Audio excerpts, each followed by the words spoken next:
초대교회에 보면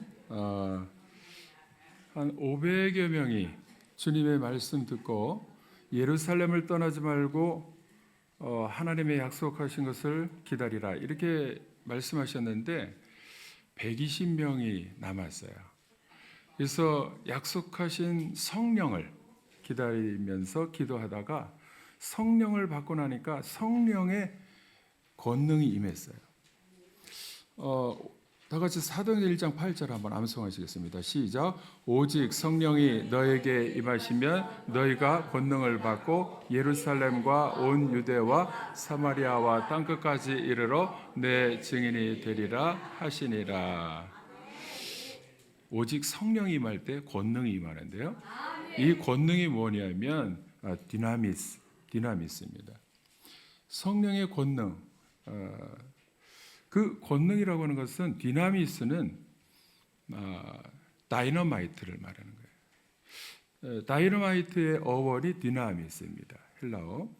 그러니까 성령의 권능, 능력이 임하면 폭발하는 성령의 능력이 나타날 때에 초대교회가 그렇게 됐어요. 그러니까 교회 부흥은 보면 사람의 생각과 계산으로 이루어지는 것이 아니고 성령이 임할 때의 성령의 권능에 따라서 교회가 폭발하는 부흥이 있다는 거야. 그러니까 우리 교회도 소원이 있다면은 기도하다가 성령 받고 능력 받아서 성령의 능력으로 폭발하는 부흥이 있기를 원합니다. 그렇게 돼야 돼요. 그게 기본이에요. 그렇게 120명, 500여 명 필요 없어. 120명만 모여서 기도해도 그 사람들이 능력을 받으니까 세상을 변화시키는 주역들이 됐어요. 이제 어떤 역사가 나타나냐면 베드로가 한번 말씀을 전하면 폭발하는 3,000명씩 하루에 3,000명씩 회개하고 돌아와서 세례를 받는 거예요. 이게 성령의 권능입니다. 우리에게도 그런 권능이 임하기를 주님의 이름으로 축원합니다. 기도 없이는 안 되죠.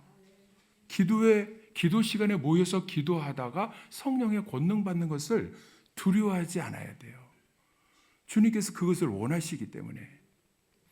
그래서 폭발하는 성령의 능력이 나타나서 교회가 막 부흥하기 시작하는데 하루에 3,000명이면 일주일이면 몇 명이겠어요? 한 달이면 몇 명이 있어요? 그러니까 이러한 능력이 나타날 때에 교회가 막 부흥하기 시작하는데 교회가 부흥하니까 좋은 일만 있는 게 아니에요. 보니까 어떤 일이 일어났느냐 문제가 막 생기기 시작했어요.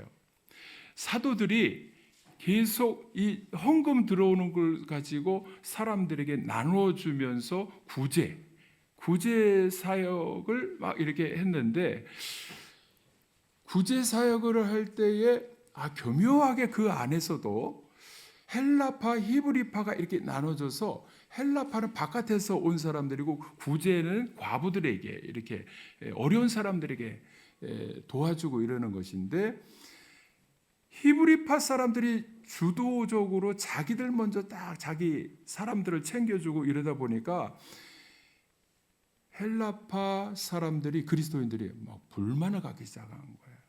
그래서 원망 불평이 나오기 시작하니까 아니 교회가 부흥돼서 무조건 좋을 줄 알았는데 그 일어나는 현상을 보니까 문제가 또 막 일어나는 거예요. 원망 불평이 생기고 교회가 부흥하면 부흥할수록 왜냐하면 사도들이 일을 할 때에 사도들은 몇 명 안 되는데 수천 명씩 만 명씩 모이면 이거를 다 나눠주고 하는 사역을 몇 명이서 다 감당할 수가 없어요.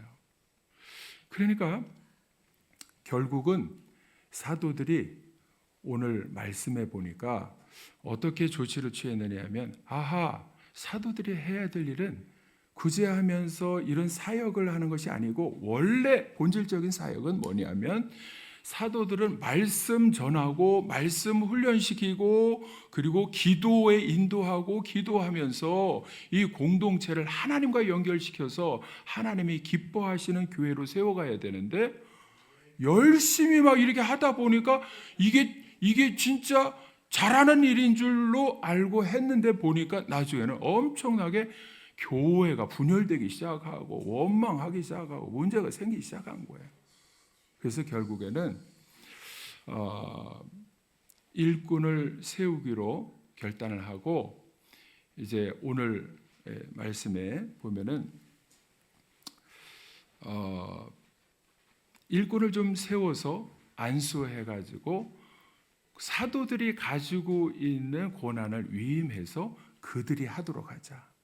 사실은 헌금을 만지는 것은 사도들이 다 이렇게 해서 받아가지고 구약에서부터 11조든 감사예물이든 이거를 잘 관리해서 교회를 위해서 사용을 해야 되는데, 어쨌든 사도들이 해야 될 일이지만 이 일을 혼자서 몇 명이서 다 감당하기가 이제 불가능해졌습니다. 교회가 부흥하면 좋은 일인데 이렇게 또 문제가 일어나는 것에 대해서는 또 어떻게 해야 되느냐? 사도들이 가지고 있는 고난을 안수할 때에 고난을 위임해서 그들을 사도들이 하는 일을 대신하게 하고, 원래 사도들은 해야 할 사역인 본질인 말씀과 기도, 우리는 말씀과 기도 사역을 전적으로 하겠다. 그래서 너희들이 일꾼들을 좀 세워라. 일꾼들을 세울 때에 어떤 사람을 세우느냐? 오늘 말씀 한 3절 한번 보겠습니다. 어떤 사람을 세우느냐? 누구를 세웁니까? 성령과 지혜가 충만하여 칭찬받는 사람. 그 다음에 5절 시작.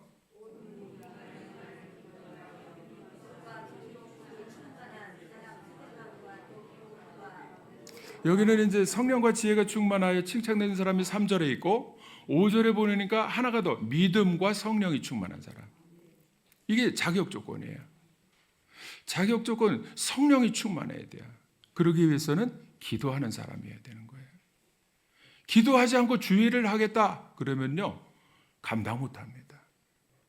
기도하면서 성령이 임할 때 그 은사와 은혜로서 지혜로서 주의를 감당해야 교회가 세워집니다. 믿습니까? 그래서 공동체는 7사람을 택해서 사도들이 한 일은 뭐냐면 그들에게 사도들이 할 일을 안수해서 위임한 거예요. 그러니까 안수의 의미는 첫 번째 위임의 의미가 있어요. 안수는 위임의 의미가 있어요. 위임. 고난과 직분을 위임해서 안수하여 세울 때 사도들과 같은 동역자로서 교회를 섬기는 일을 하게 되는 것입니다. 여러분, 교회가 부흥하면 일꾼들을 세워야 됩니다. 저 혼자서 못합니다. 소수 인원이 일을 다 감당 못합니다. 그래서 안수할 때, 오늘 오후 임직식에서 목사님들이 오셔서 안수하는 것은 위임하는 거예요. 위임.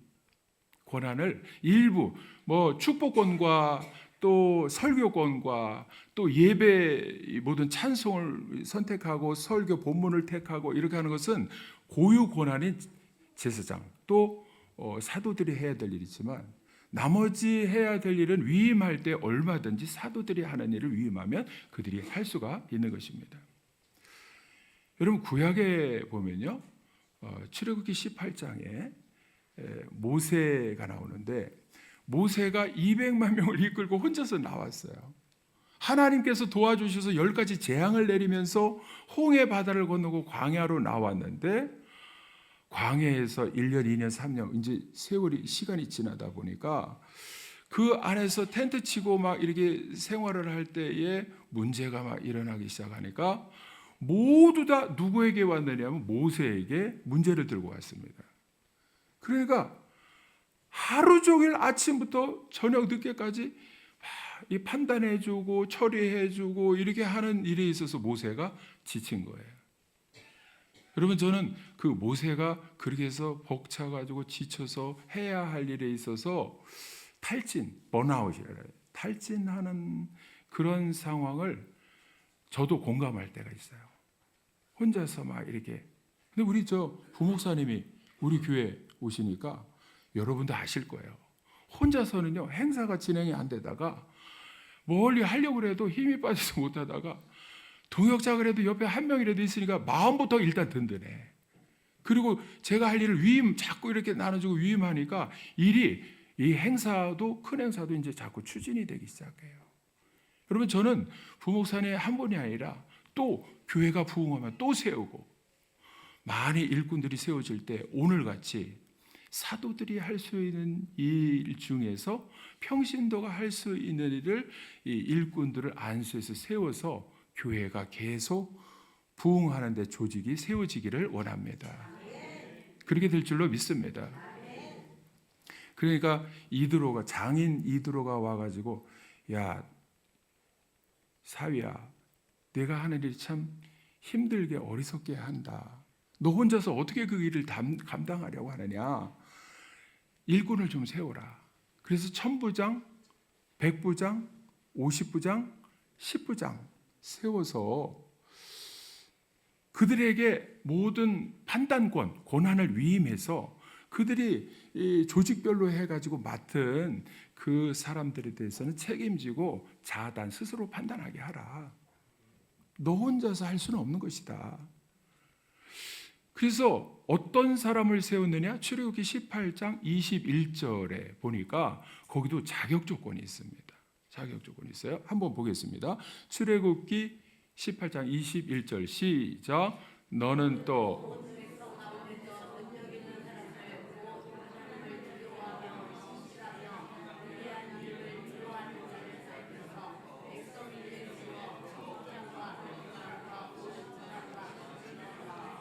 네. 자격 조건이 뭡니까? 백성 가운데서 능력 있는 사람들을 세우라는 거예요. 곧 그 능력 있는 사람들은 누구냐? 하나님을 두려워하는 사람, 그리고 진실한 사람, 불의한 이익을 미워하는 사람. 네. 이게 자격 조건이에요. 오직 하나님만, 하나님을 두려워하고 하나님을 경외하고. 만약에 있잖아요, 임직받고 위임받고 일꾼으로 세워질 때에 이분들이 하나님을 두려워하지 않으면 곤란합니다. 하나님을 경외해야 돼요. 하나님을 경외해야 돼요. 하나님을 왜 경외해야 되느냐? 자기가 한 행위에 있어서 하나님의 뜻대로 행하면 복을 주시지만 하나님의 뜻대로 행하지 아니하면 하나님 반드시 징계하시는 하나님이라는 거예요. 이게 두려운 거예요. 직분을 받을 때 무조건 좋으냐? 그렇지 않죠. 책임이 따르니까요. 책임이. 위임했을 때는 그 위임에 대한 책임이 따르니까 그거를 두려워하면서 하나님 앞에 겸손히 낮아져서 하나님의 뜻을 구하면서 기도하면서 주님이 맡겨주신 일을 잘 감당해야 되는 것입니다. 여러분, 신약에 와서 신약에서 오늘 말씀에 보니까 성령과 믿음과 성령과 지혜가 충만하여 사람들에게 칭찬받는 사람, 그리고 인정받는 사람이에요. 세상 밖에서도 그렇지만 우리 교회 안에서 일차적으로 그리고 인정받는 사람. 우리 교회는 그래서 이 일꾼들을 세울 때에 사람들에게 투표, 그래서 공동회의를 하는 거예요. 제가 혼자서 다 막 이렇게 하면은 시험 들 수가 있는데 1차, 2차, 3차 심사를 거쳐서 1차는 서류를 통해서 온전히 주일을 성수하고 공공 예배를 드리고 또 기도 생활, 말씀 생활 하는가, 또 헌금은 제대로 11조 주일 성수하는가, 이런 거를 다 서류 확인해 가지고 자격 조건이 있는가를 확인해서 1차 서류 심사를 추진위원회에서 하고 2차는 이제 제가 개별적으로 면접을 해 가지고 확인해야 될 것들 분명히 다 확인을 했습니다. 그리고 3차는 공동의회에서 전부 다 이제 투표권을 가지고 공동. 그래서 신약에도 너희들이 택하라. 그러면 사도들은 최종 결정권을 가지고 됐다 싶으면 그들에게 안수해서 위임을 하는 거예요. 안수를 하는 의미는 안수를 하는 의미는 우리가 성경에서 찾아보면 구약에서는 어떤 의미로 안수를 했느냐, 그리고 누구에게 안수를 했느냐 하면 아버지가 아들에게 축복할 때 안수를 했습니다. 대표적인 케이스가 뭐냐면 야곱이 요셉의 아들 에브라임과 므낫세에게 이렇게 안수할 때 의도적으로 이렇게 어긋맞겨서 이렇게 에브라임과 므낫세를 안수를 했어요. 그게 축복하는 거예요. 자녀를 축복할 때요, 여러분, 안수 기도하는 것은 저는 여러 모든 사람들에게 축복할 수 있는 권한이 주의 종에게 주어졌지만 평신도에게는 그것이 주어지지 않았는데, 그런데 할 수 있는 대상이 있어요. 누굽니까? 자녀에게는 할 수 있어요. 자녀. 자기 아들, 자기 자녀에게는 축복할 때 안수할 수 있어요. 네. 마음껏 하시기 바랍니다. 자기가 믿음의 사람이고 집에서 가정의 가장이다. 우리 장로님 같으면 가정에 남편이 들어가시고 어머님이 가장 누르라 영적인 가정 제사장으로서 세워졌을 때는 자녀들을 축복할 수 있는 거예요. 여러분 마음껏 축복하시기를 바랍니다. 그래서 첫 번째 자녀를 축복할 때 한번 그 창세기 48장 18절 한번 같이 보겠습니다. 창세기 48장 18절 같이 읽어보겠습니다. 시작.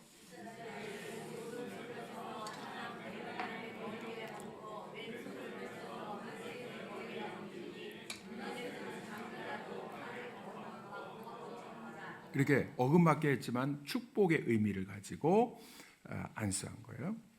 그 다음에 구약에는 보면 직분을 위임할 때 또 안수했습니다. 누가 누구에게 직분을 위임했느냐? 모세가 다음 후계자가 누굽니까?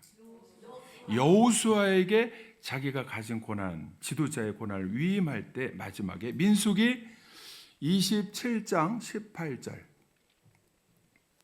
시작.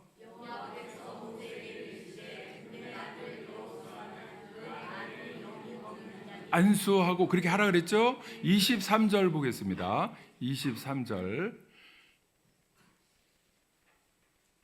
18절 다음에 23절 시작. 그에게 안수하여 위탁하되 후계자 그리고 이 고난 지도자를 세울 때에 안수하라고 하나님이 모세를 통해서 말씀하셨습니다. 첫 번째 축복의 의미, 두 번째 위임할 때, 이 고난을 위임할 때 이렇게 안수합니다. 근데 세 번째, 네 번째 의미가 있는데요. 이건 좀 별로 좋지 않습니다. 안수할 때요. 한번 찾아보겠습니다. 레위기 1장 4절. 시작.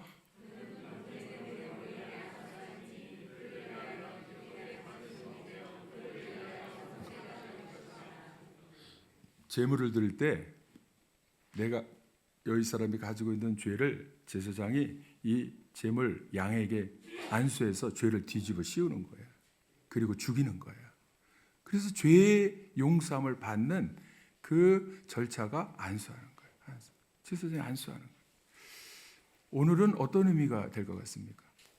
죄를 뒤집어 씌우고 너 죽어라 이게 그런 의미는 아니에요. 네 번째는 이거는 찾아보지 않아도 돼요. 레위기 14장 10절에 그 저주한 사람을 진영 밖으로 끌어내어 그것을 들은 모든 사람이 그들의 손을 그의 머리에 얹게 하고 온 회중이 돌로 그를 칠지니라. 죄를 지었을 때 모든 재판을 해서 확인이 되면 그에게 안수해가지고 그들은 돌로 쳐 죽이는 거예요.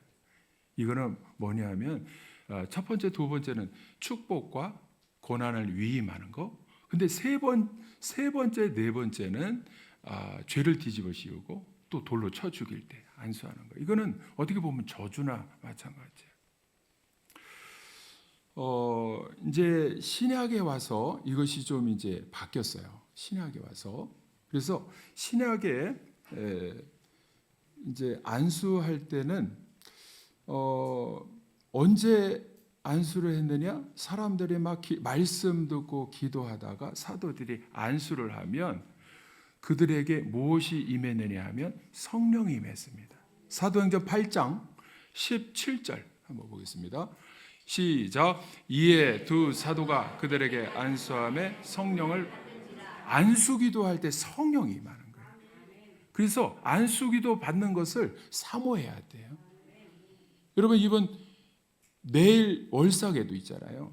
안수기도 할 때, 축복기도 받을 때 축복과 성령의 임재, 이런 의미로 안수 축복기도를 하는 거예요. 저주가 아니에요. 그 다음에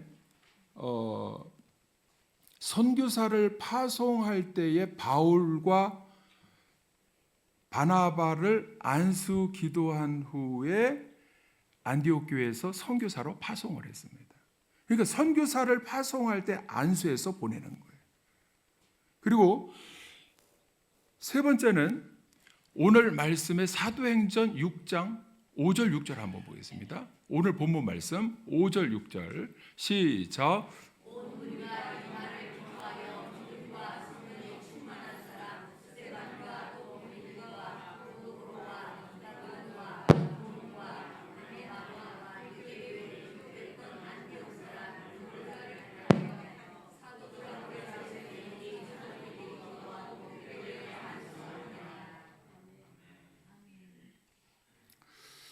안수할 때가 언제냐? 직분을 위임할 때. 직분을 위임할 때. 임직시기에. 임직시기에. 그래서 구약에서 보면은 축복과 저주가 이렇게 공평하게 명시되어 있는데 축복하고 직분을 위임하고, 그러나 죄를 뒤집어 씌우고 죽일 때에도, 재물을 죽일 때도 안수를 했어요. 근데 신약에 와서 이게 엄청난 차이가 있습니다. 신약에서 안수할 때는요, 성령이 임하고 선교사를 파송할 때 고난을 위임하고 교회 직분을 세울 때에 임직할 때에 안수하고, 그게 다예요. 뭐가 빠졌습니까? 구약에서 있었던 재물에 대해서 안수할 때, 이제 죽일 때에, 죄를 뒤집어 씌우고 죽일 때 이것이 없어요. 신약에 와서는 없습니다. 여러분, 왜 그렇다고 생각하세요? 그렇죠. 예수님이 모든 속죄 제물이, 모든 사람들의 죄를 위해서 속죄 제물이 되셔서 모든 제사의 절차는, 속죄 제사는 그것으로 예수님으로 십자가에서 끝났기 때문에 그런 거예요. 믿습니까? 히브리서 10장 10절 같이 한번 읽어보겠습니다. 히브리서 10장 10절 말씀 시작.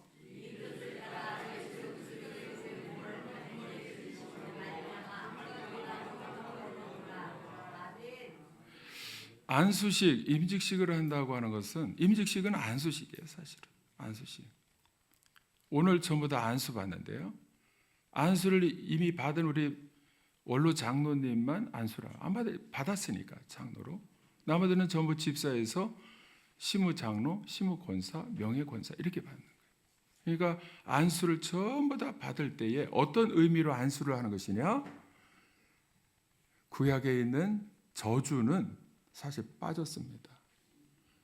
오늘 오후에 안수받고 임직받는 분들은 어떻게 보면 축복과 고난 위임으로 안수식을 행하는 것입니다. 그렇다면 이것은 어떤 의미냐 하면 잔치죠. 잔치. 하나님의 일꾼으로 세움받는 것에 잔치를 하는 거예요. 모든 성령이 임하게 하고 안수해서 또 축복하고 또 고난을 위임해서 그 일을 하게 한다는 것은 하나님 앞에 인정받고 쓰임받고 또 은혜와 복을 받는 예식이 되어질 줄로 믿습니다.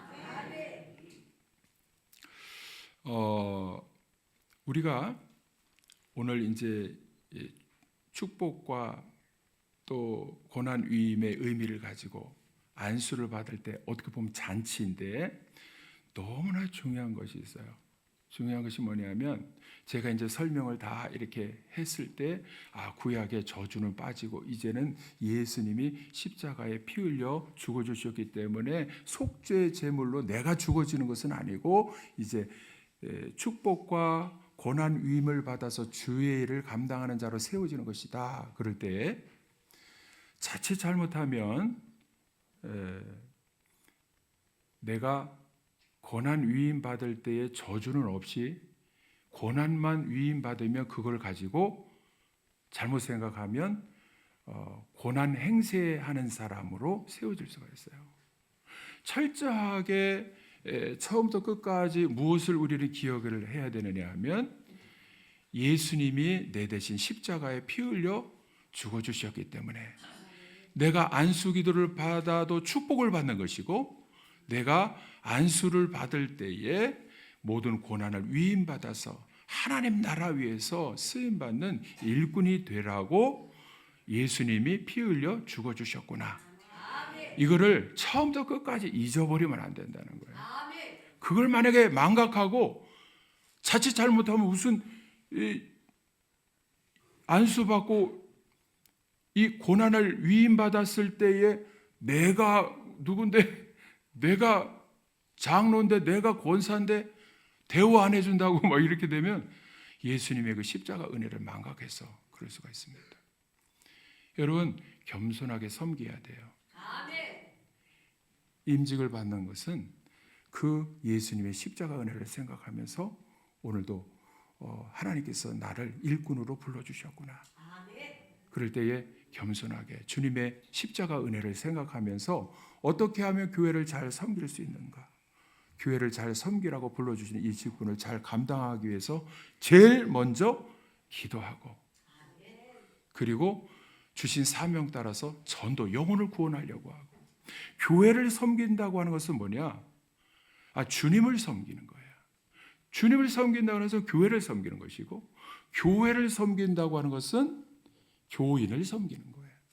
섬겨야 할 교인들을 나에게 고난을 주셔서 섬기게 하셨다는 거죠. 그러한 교인들을 잘 섬길 때에 하나님께서 예배하신 놀라운 은혜가, 하늘의 복이 임할 줄로 믿습니다. 잘 섬기면요 어떤 일이 일어나느냐? 교회가 부흥합니다. 우리 교회가요 잘 섬기는데 제일 먼저 존경하고 사랑하니까 그 섬기는 게 그렇게 어려운 일은 아니에요. 어려운 일은 아니에요. 자기 몸 바쳐서 해야 될 구약이 있었지만 지금은요 헌신, 몸을 바쳐서 해야 될 일이 뭐냐면 교인들을 잘 섬기는 거예요. 교만하지 않고 낮아져서 겸손하게 다 같이 존경하고 사랑합니다. 진심으로 존경하고 사랑합니다. 여러분 이렇게 이 말부터 섬기기 시작할 때 우리 교회는요 하나님이 기뻐하시는 교회로 계속 성장할 줄로 믿습니다. 우리 교회가 지금요 성장기에서 100명이 넘어가는 성숙기로 제가 판단하는 거예요. 그 사람 수나 규모는 뭐 다 판단하기 나름이지만 제가 볼 때는 성장기에서 성숙기로 들어가면 일꾼들을 세워야 될 때예요. 그다음에 막 500명, 1000명 막 이렇게 하면 안정기로 들어갈 수도 있는데 지금 우리 교회는 일꾼들을 세워야 될 때가 됐습니다. 그래서 세우는 거예요. 초대교회도 일꾼들을 세워야 될 때가 있었죠. 부흥하니까 200만 명이나 되는 사람들을 그 일꾼들을 세워야 되는데 모르고 있다가 모세가 장인 어른 이들의 조언을 받아서 일꾼들을 세우기 시작했고, 우리 교회도 성경 말씀 따라서 그것을 참고해서 일꾼들을 세워야 될 때 자격 조건을 갖춘 사람들을 잘 세워서 교회를 잘 겸손히 섬기고 기도하고 영혼을 구원하는 일에 힘쓰고 이럴 때에 우리 교회는 든든히 주님의 복음으로 말미암아 계속 성장하고 자라나는 교회가 되어질 줄로 믿습니다. 지금 요번에 오늘 오후에 보니까 좀 절차가 많고, 왜? 일꾼들을 많이 세우니까 그래요. 다른 데는 막 한 서너 명 가지고 세우기도 하는데요. 왜냐하면 20년 만에 세우니까요. 그동안 못했던 걸 소급해서 하니까 이렇게 한꺼번에 하니까 그래요. 여러분, 앞으로 우리 교회가 몇 년 만에 한 번씩 일꾼을 세우면 좋겠습니까? 20년 만에? 네? 아니요. 이거는 몇 년만보다도 규모에 따라서, 사람 수에 따라서 일꾼이 필요하면 세우는 거니까요. 여러분, 1년에 한 번씩은 일꾼이 많이 세워질 만큼 부흥해서 임직식을 1년에 한 번 하든지 적어도 2년에 한 번 해서 20년 만에 한 번이 아니고 계속 일꾼이 세워지기를 소망합니다. 그렇게 되어질 줄로 믿습니다. 같이 기도하시겠습니다.